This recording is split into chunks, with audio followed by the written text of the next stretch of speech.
In this week's Rogers McKee YouTube video, we're going to be looking at how to improve your negotiation skills in order to maximise your earnings. Let's go!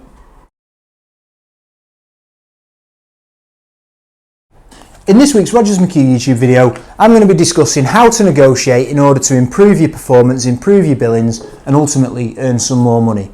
It's been a long-held belief really that when you're negotiating with somebody, you'll name a price at a certain level, they'll inevitably come back at a price at a lower level, and you'll meet in the middle. I think that's quite outdated and archaic, if I'm honest, and there's certain things and tactics that you can employ into how you deal with clients in order to improve your negotiation positioning. So what are they? Well, the first one that I would say is try and get them to speak first. Don't be the person going with the proposition. Look, it's sometimes difficult to do that, and you're not going to do that all the time. However, by doing that, it gives you a base marker. If you're speaking to a client and they say, what are your percentage fees? If you answer that with, well, we charge 10% as an example, you ain't ever going to get higher than 10% fees. However, by flipping that on its head and asking the question back to them, we have a sliding scale, or we have various different propositions that we can put to you. If you don't mind me asking, what is it you're looking for and what do you currently get charged by your current clients? If they come back and say 11%, then already you're going to earn 1% of a fee more than you would have done if you'd have spoken first. So it puts the power in your hand to a degree, because you know straight away at that point what the minimum that they would pay is, and it gives you something to work from. So where possible, don't speak first and let them be the first to commit. The second thing is having confidence in your product. If you've not got any confidence in your product, then when you are negotiating, you're likely to be quite easily knocked down. So if you say that you only work at 20%, but you're not really confident in the product that you're delivering, if they say, well, that seems too high, we only pay 10%. In some cases, consultants will just turn around and say, yeah, okay, we'll agree 10% then.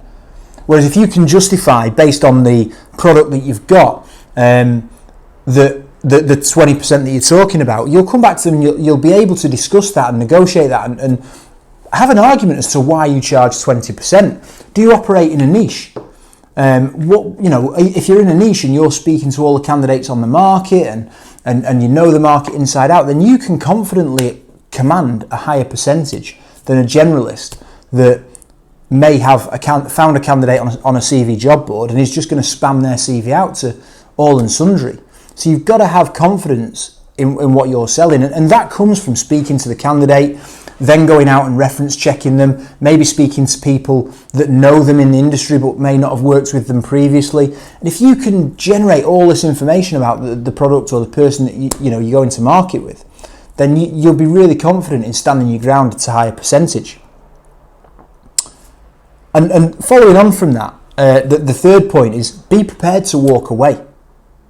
So if you've got a baseline that you look at and the client that you're speaking to aren't prepared to come up to that baseline, so let's just say, for argument's sake, you go in saying that you charge 20%, in all reality you would be happy to accept 15%, but obviously you don't let the client know that. But you wouldn't want to go below 15%.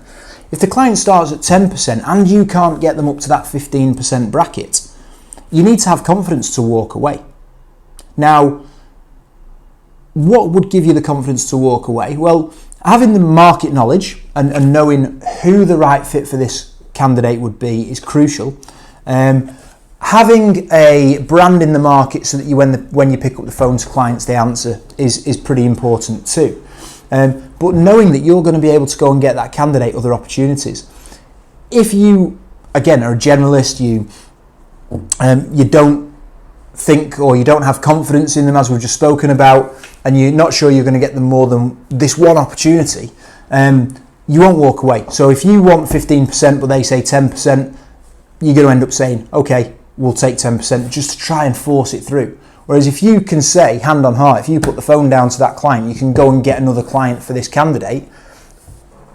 Again, we're talking recruitment terms here, but it can be anything that you're selling in all reality. if you can go and make that sale somewhere else, walk away. Leave it on a good note, be polite when you're walking away, and you can be honest, and clients will appreciate your honesty. If you say, look, with the greatest respect, I understand your position, and I hope you understand mine.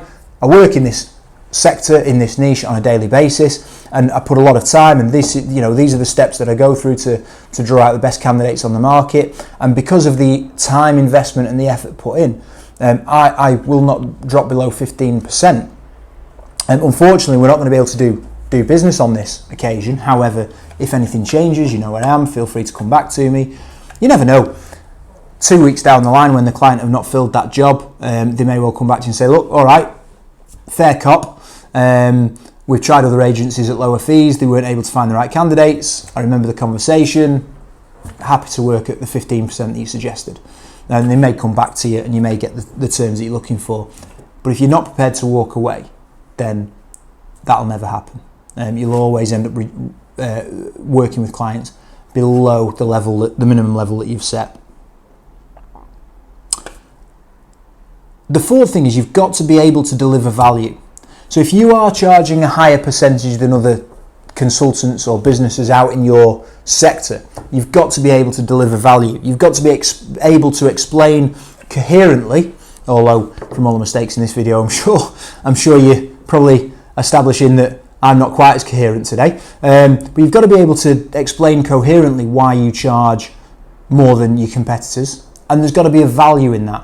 What is it that's different about you that other agencies or other people in your sectors aren't delivering? It could be that you go the extra mile on reference checks. It could be that you are able to draw out candidates that aren't on the market because you've worked in the sector for so long and you've got a Rolodex that's full of candidates and contacts within the sector. It could be anything, but you've got to be able to demonstrate that value and then deliver on it as well. So if you're saying this is what I do and this is why I'm charging you more, the client have got to experience that value that you're selling for a higher percentage. And the last one is, and it kind of follows on a little bit from that, is getting testimonials off your clients, getting recommendations, not necessarily just written ones. If you can get a video off a client saying, I've worked with X, Y, and Z recruitment and Joe blogs for a couple of assignments, this was the job, this was the brief, and this was what they delivered. That's like gold dust.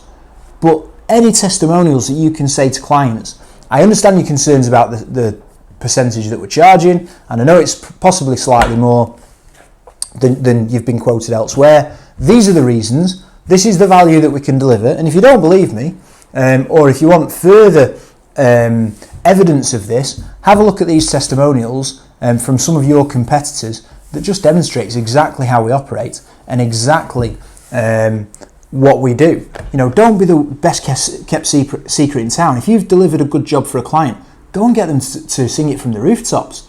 Get them to send you a little video confirming what you've done, or even, look, not everybody will do that. Even if it's an email just verifying what you've done. Who else can they recommend you to work with? Again, word of mouth is fantastic. If you've got 15% terms agreed with one client and you go and they recommend you to somebody in the market that they know, they're not going to be expecting any less percentages because they've been recommended to you because you're an expert. If anything, you could possibly push that up. So make sure that you're getting testimonials, you're getting recommendations, and you're getting your clients to sing about the job that you've done. So that's what I wanted to go through. There's sort of 5 key things that you can be doing there that if you do that, it'll put you in a better position to improve your negotiation skills and your ability to negotiate with potential clients. I'd be interested to know if there's anything that you think can be added to that. If you have liked the video, make sure you like it, and most importantly, subscribe to the channel. The algorithms love subscribers. I want to get this YouTube channel out to as many people as possible, so I'd really appreciate if you could subscribe to the channel. You will then be notified every week when a new video drops as well, and I look forward to seeing you next week with the next video.